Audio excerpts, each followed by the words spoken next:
அண்ணனை சிஎம் அண்ணனை பார்க்க வந்திருக்கிறோம். கண்டிப்பா உன் பேரே வரலாறு, அழிச்சாலும் அழியாது நீதானே ஜனநாயகன்.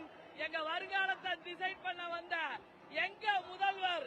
கண்டிப்பா அதாவது எங்க அண்ணன் சொல்லுவாரு, என்ன அழிக்க நினைக்கிறவனையும் அடிச்சு துன்புறுத்துறவனுக்கும் ஒண்ணு சொல்றேன், கண்டிப்பா திரும்பி போற ஐடியாவே கிடையாது. ஒன்லி கமிங் வந்துட்டா இருப்பாரு ஜனநாயகனா.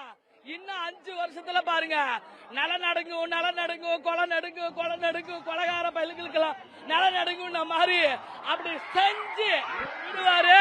அத நான் தமிழ்நாடு வெயிட்டிங். பேசுறீங்க லாஸ்ட் படம், அது எந்த அளவுக்கு வருத்தமா இருக்கு? கண்டிப்பா இது லாஸ்ட் படம் கிடையாது.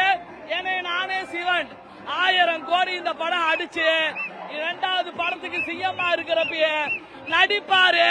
இது வரலாற்றுல பதிவு பண்ணிக்கங்க.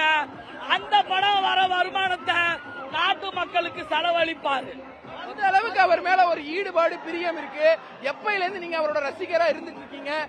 நான் ரசிகை கிடையாது, அஜித் ரசிகை. அண்ணனுக்கு தங்கச்சி, சூப்பர் ஸ்டாருக்கு அதாவது மகானு, கமல் சாருக்கு நான் தொண்டை.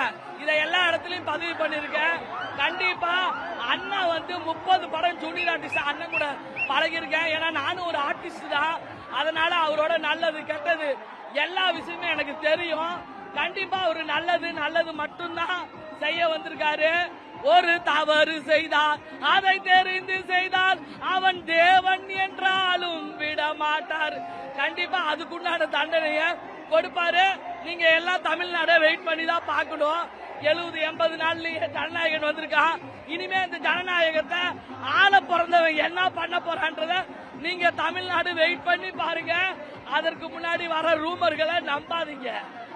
ஓகே.